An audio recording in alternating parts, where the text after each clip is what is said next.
Assalamualaikum warahmatullahi wabarakatuh. Teman-teman semuanya, bertemu lagi kita pada kesempatan hari ini dengan pembahasan dosa besar. Ternyata dosa besar yang sering kita dengar itu pasti tidak jauh dari yang namanya syirik. Akan tetapi dosa besar itu sangat beragam macam atau bermacam-macam. Dosa besar itu bukan hanya istilahkan syirik, akan tetapi kalau masalah syirik itu memang dosa yang tidak bisa Allah ampuni kecuali orang tersebut bertaubat kepada Allah sebelum ia meninggal. Kalau seandainya dia syirik kemudian belum sempat bertaubat, maka dosanya memang benar-benar tidak akan diampuni oleh Allah SWT. Seperti juga yang lainnya. Nah, dosa besar yang akan kita bahas pada hari ini ialah ada 3. Yang pertama liwat, LGBT, dan juga memakan harta anak yatim. Nah, masuk kepada pembahasan materi yang pertama, dosa besar, yaitu adalah liwat dan LGBT. Sebelumnya pasti sudah sering terdengar di telinga kita masalah LGBT. Akan tetapi liwat itu pasti hal-hal yang baru kita temukan gitu. Pasti timbul pertanyaan, wah apa ini liwat gitu? Apa kaitannya dengan LGBT gitu? Nah, pemahaman awal yang harus kita pahami terlebih dahulu mengenai liwat dengan LGBT ini hampir sama sebenarnya. Nah, LGBT kan menurut Islam itu dikenal dengan 4 istilah fikih. Yang pertama liwat, yang kedua sihak, yang ketiga tahanus, dan yang keempat adalah tarajul. Nah, kita bahas yang pertama dulu dari LGBT tersebut. Yang pertama adalah liwat. Liwat merupakan persetubuhan antara sesama jenis, yakninya laki dengan laki-laki. Istilahnya persetubuhan yang dilakukan antara sesama laki-laki gitu. Yang seharusnya persetubuhan itu kan kalau dalam Islam dan secara biologisnya gitu kan, itu kan kalau masalah melakukan hubungan badan itu adalah antara wanita dengan laki-laki dan juga telah terdapat dalam syariat-syariat Islam. Tapi itu dalam masalah persetubuhan atau hubungan laki-laki dengan perempuan, hubungan badan itu harus ketika sudah halal. Kalau belum halal itu termasuk ke dalam bentuk zina. Nah, kembali lagi yang pertama tadi kan adalah liwat, persetubuhan antar sesama lelaki, atau yang disebut dengan gay atau gay istilahnya. Banyak orang mengistilahkannya. Ada orang yang kadang mengatakan gay, ada yang mengatakan gay. Itu terserah kita. Yang penting dia liwat ini sama dengan yang istilahnya persetubuhan antara sesama laki-laki dengan laki-laki. Sudah sering kita lihat bahwa artis-artis maupun dari Indonesia maupun luar negeri itu dengan mudahnya mereka menyebarkan ke media sosial tentang hubungan yang terlarang ini dan termasuk ke dalam dosa besar. Nah, yang kedua LGBT menurut Islam dalam fikih ini adalah sihak. Sihak bermakna ketertarikan seksual antara sesama perempuan. Nah, inilah dimaksud dengan lesbian. Kalau misalnya kalau LGBT ini kan pasti sudah mengenal, oh ini sesuka antara sama jenis nih. Akan tetapi LGBT ini lebih dikenal masyarakat ialah perempuan sesama perempuan. Akan tetapi yang termasuk dengan ketertarikan seksual antara sesama perempuan dalam Islam itu dinamakan dengan sihak, atau yang dimasukkan dengan lesbi itu. Kalau ada teman kita di sekolah kemudian tertarik salah satu seorang wanita atau perempuan kepada perempuan lain, itu termasuk dalam sihak dalam Islam yang dimaknai dengan artinya adalah lesbian. Nah, ada takhanus. Takhanus bermakna berlaku banci. Banci-banci yang kita lihat di sekitar kita itu dalam Islam dinamakan dengan istilah takhanus. Apalagi? Nah, ternyata satu lagi adalah tarajul, adalah perilaku tomboy. Nah, kenapa ini termasuk ke dalam LGBT perilaku tomboy? Gitu. Pasti kan menjadi sebuah pertanyaan. LGBT yang biasa dikenal oleh masyarakat kan suka sesama antar jenis gitu. Nah, kenapa di dalam LGBT menurut Islam dalam ilmu fikih, istilah fikih LGBT tomboy atau tarajul ini termasuk ke dalam istilah LGBT. Nah, ternyata LGBT menurut Islam yang biasa kita kenal dengan hubungan sesama jenis antara perempuan dengan perempuan itu ternyata memuat ada 4 supaya tidak terjadi kejanggalan atau titik hal yang ingin kita pahami gitu. Silakan ragu terhadap masalah LGBT ini. Ditegaskan lagi bahwa liwat dengan LGBT itu hampir sama, di mana secara lingkup besarnya kan LGBT. Di dalam LGBT menurut Islam, dalam istilah fikih itu terbagi menjadi 4. Di dalamnya lah termasuk dengan liwat, lesbian, kemudian takhanus, dan terakhir adalah tarjul. Nah, supaya tidak meragukan, ternyata dapat kita pahami istilah liwat merupakan bahasa dalam Islamnya. Nah, seperti itulah nantinya. Kalau LGBT adalah hal yang sering didengarkan dalam masyarakat. Inilah penjelasan mengenai liwat dengan LGBT. Jangan lagi nanti kita tidak paham bahwa liwat dengan LGBT itu. Liwat apa ya? Baru dikenal ya. Oh, ternyata liwat itu bahasa dalam Islam. Nah, LGBT inilah yang sering didengarkan oleh masyarakat. Nah, di LGBT dalam Islam ya kan LGBT ini kan hal yang sering didengarkan oleh masyarakat. Nah, menurut Islamnya bahwa di dalamnya itu ada 4, ada liwat, ada lesbian, kemudian takhanus. Lesbian itu ada sihak, kemudian ada takhanus, dan kemudian terakhir adalah tarjul. Ada 4 lingkup yang masuk ke dalam LGBT, liwat dan LGBT. Nah, ada foto, kalau istilahkan liwat itu sesama laki-laki, itu di sampingnya ada, kemudian ada lesbian atau sihak di bawah gambar dari liwat tersebut. Nah, kalau yang tangan yang pelangi ini diistilahkan dengan istilah LGBT yang sering kita dengar pada saat sekarang ini. Kalau udah ada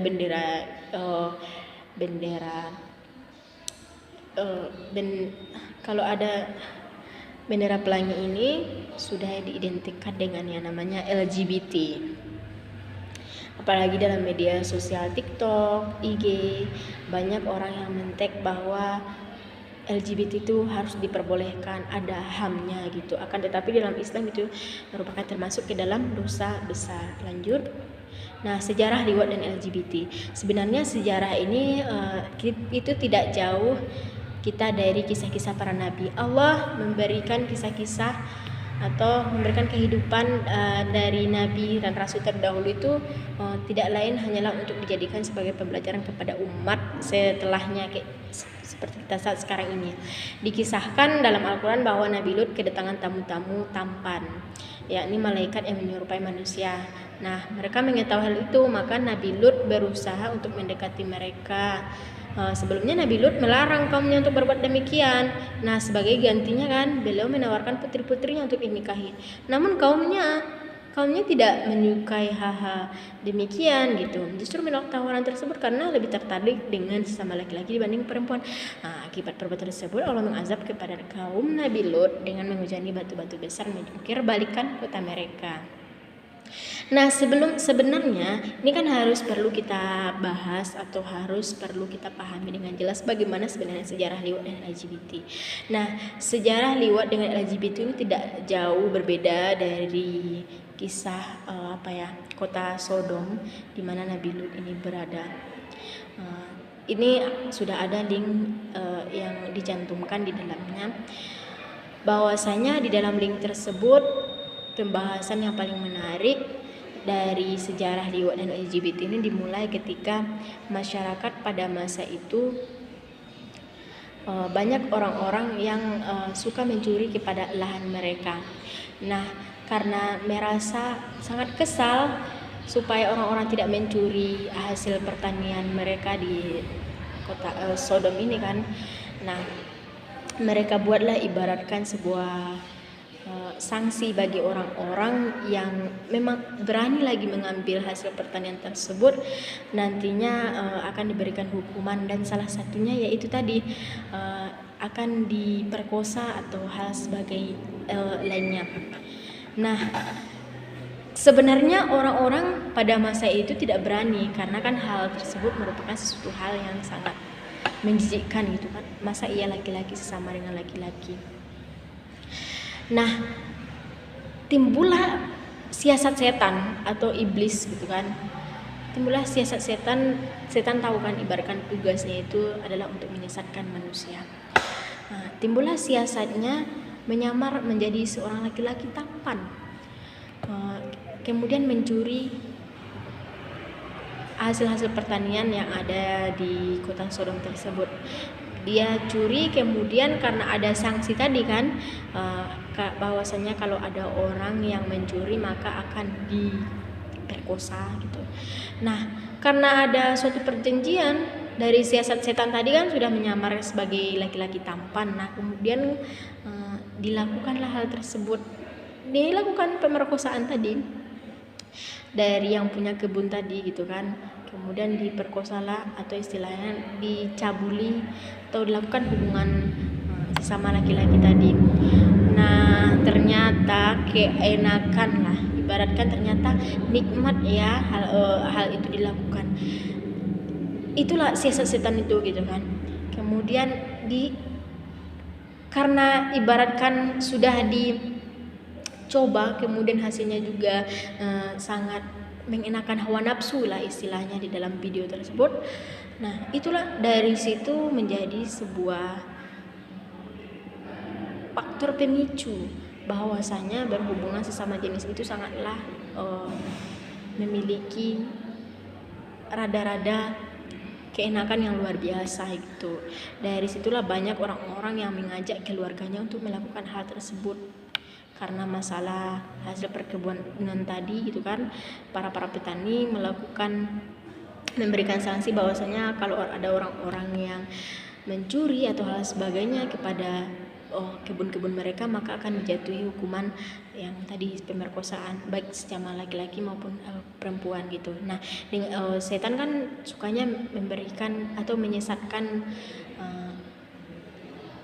umat manusia di muka bumi ini. Menyamarlah dia menjadi setan, menyamarlah dia menjadi manusia tampan, kemudian mencuri, dan hasil hukuman tersebut ditetapkan, dilaksanakan, dan akhirnya menurut mereka di kota Sodom itu, dari percobaan tersebut menghasilkan persetubuhan yang begitu dahsyat. Dari situlah timbul bahwasanya persetubuhan antara laki-laki dengan laki-laki itu sangatlah enak gitu kan.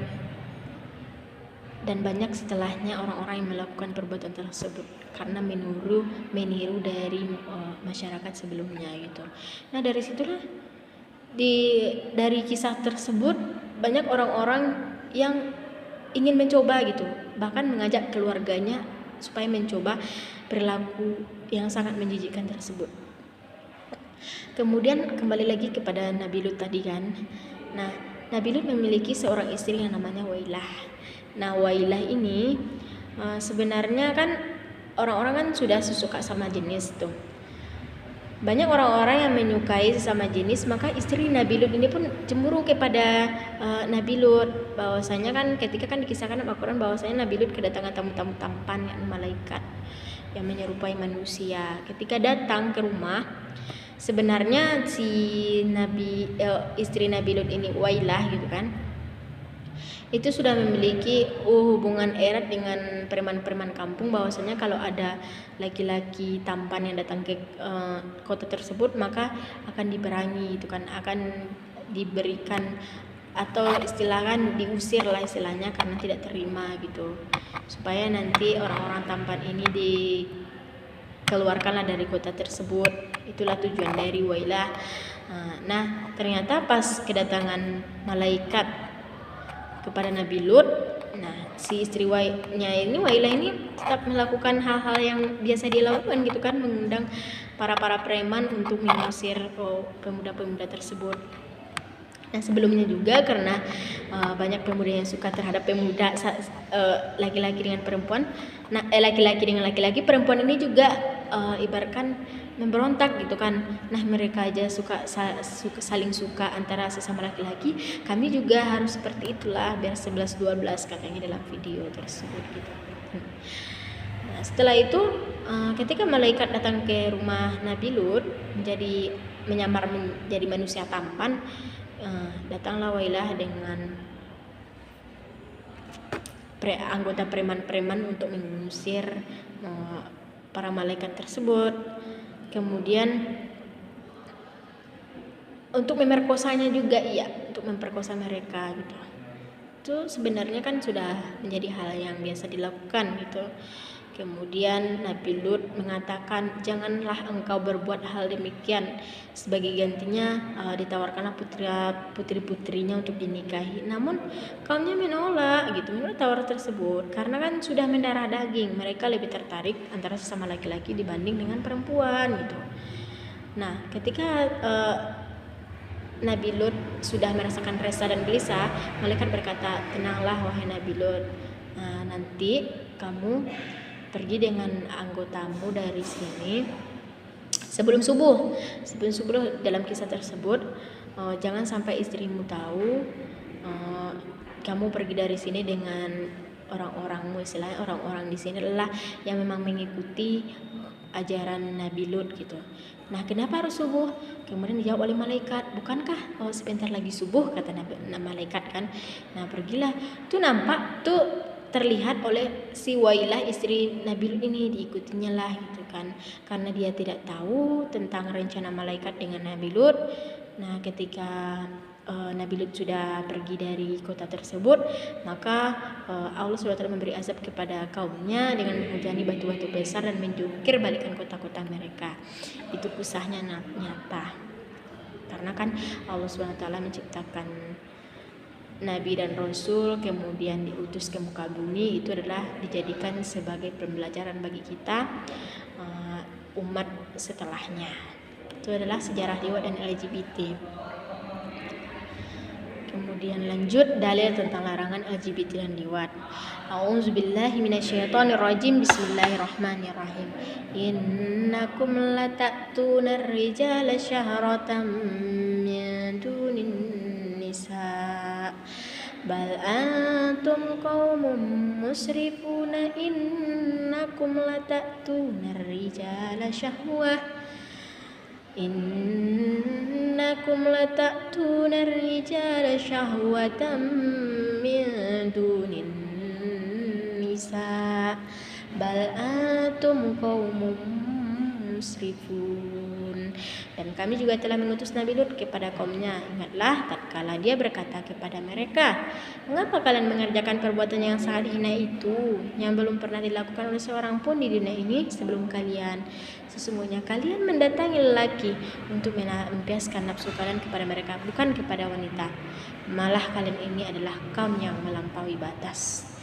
Itu sudah Allah tegaskan bahwasanya kaum Nabi Lut atau yang ada di kota Sodom lah istilahnya, yang dibalikan Allah dan diuji dengan batu-batu ini merupakan kaum-kaum yang sudah melampaui batas. Kenapa melampaui batas? Karena sudah melampaui hal-hal yang seharusnya dilakukan. Yang melakukan persetubuhan antara laki-laki dengan perempuan itu yang sudah halal kan, itu kan laki-laki dengan perempuan, bukan laki-laki dengan laki-laki, bukan perempuan dengan sama perempuannya gitu.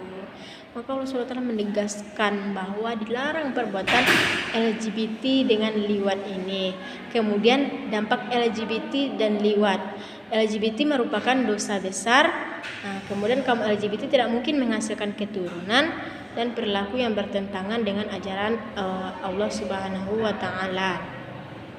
Itulah dampak LGBT dan liwat, merupakan dosa besar yang tidak akan pernah dimaafkan oleh Allah Subhanahu wa Ta'ala kecuali bertaubat. Itu Allah tidak memberikan sesuatu beban kepada manusia itu.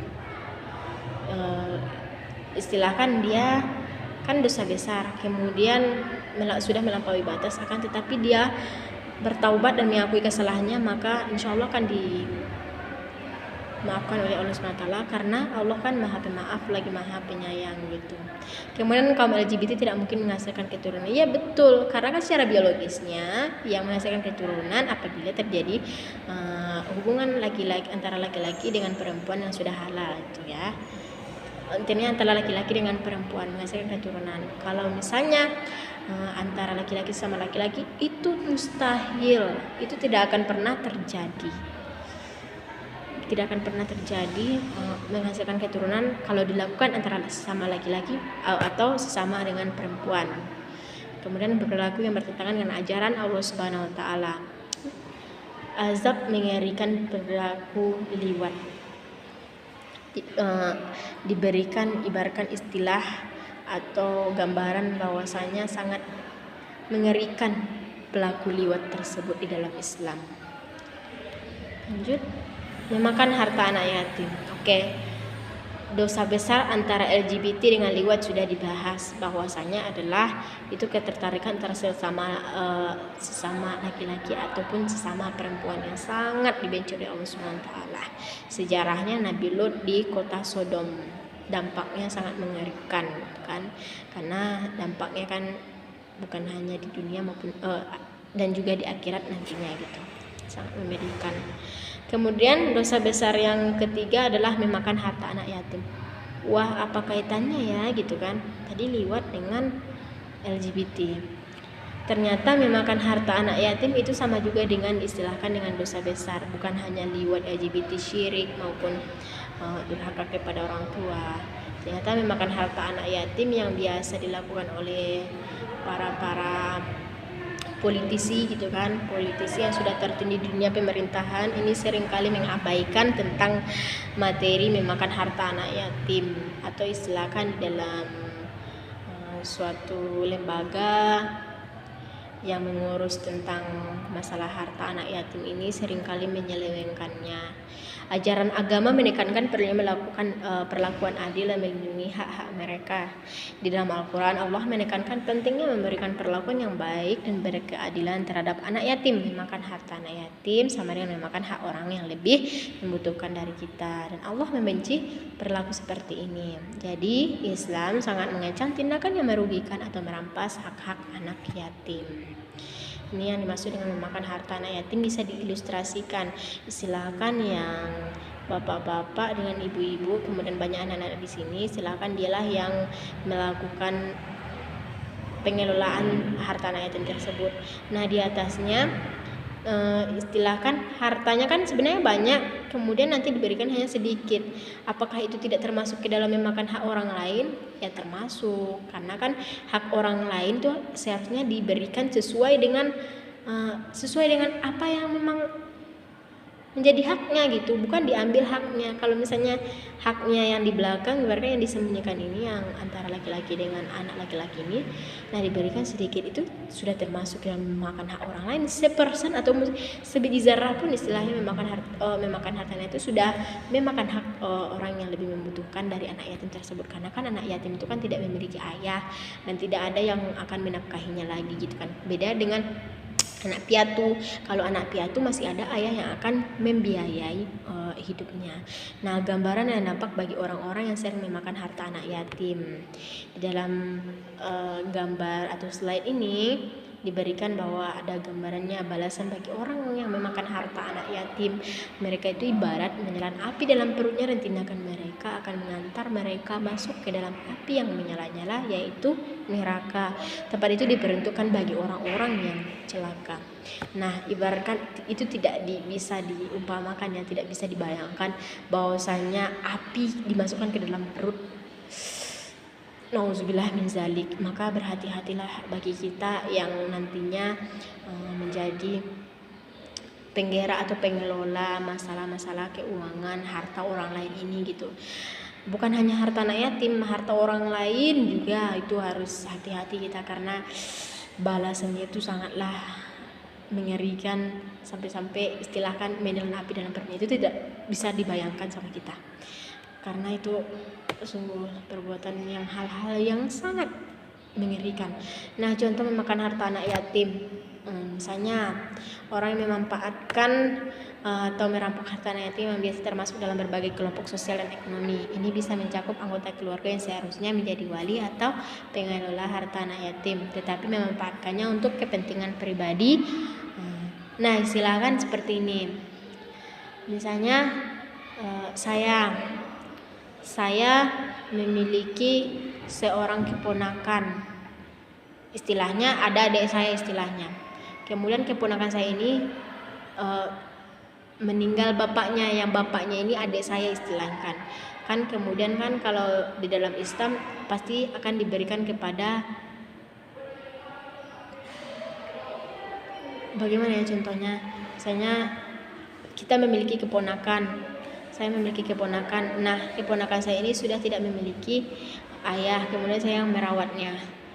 Nah dia memiliki banyak harta gitu kan, harta peninggalan dari ayahnya gitu, dan kemudian saya kelola harta tersebut, tapi saya memanfaatkan harta anak yatim atau keponakan saya itu adalah kepentingan pribadi. Itu contoh memakan harta anak yatim. Itu bukan karena istilahnya dia keponakan kita kemudian kita ada hak di dalamnya. Nggak ada hak kita di dalamnya. Itu kita sangat menzolimi keponakan kita yang tadi jadi anak yatim tersebut gitu. Itu tidak boleh, walaupun menjadi wali atau pengelola harta anak yatim dari keponakan kita tersebut, 1% pun kita ambil sudah menjadi perilaku mengambil hak orang lain. Nah hanya itulah mungkin contoh dari memakan harta anak yatim kan, yang saya mengambil contoh-contohnya itu dari yang biasa kita temukan di sekitar kita gitu. Apalagi seandainya di dalam ruang lingkup keluarga yang mana memiliki keponakan atau istilahnya adik lah, keponakan lah kebanyakan, kemudian kita rawat, kemudian hartanya kita yang pegang, kemudian ternyata kita manfaatkan untuk kepentingan pribadi. Nauzubillah min zalik. Dia termasuk ke dalam perbuatan dosa besar karena memakan hak orang lain. Anak yatim itu tidak lagi memiliki ayah yang akan membiayai atau menafkahinya gitu. Itulah diistilahkan bahwasanya memakan harta anak yatim itu termasuk ke dalam dosa besar. Mungkin hanya itu dari pembahasan dosa besar yang diantaranya liwat, LGBT, dan memakan harta anak yatim. Sekian materi yang dapat saya sampaikan. Semoga dengan materi ini dari yang awalnya tidak bisa memahami bagaimana perbedaan antara liwat dengan LGBT dan bagaimana seharusnya kita memiliki sikap dalam mengelola harta anak yatim nantinya supaya tidak bisa menyelewengkannya, dan mengingat bahwasanya akan ada dampak yang mengerikan ketika melakukan hal tersebut. Bukan hanya itu, intinya segala dosa besar maupun dosa kecil pasti akan ada balasan yang Allah berikan nantinya. Saya Happy Rahmi pamit undur diri. Sekian, terima kasih. Assalamualaikum warahmatullahi wabarakatuh.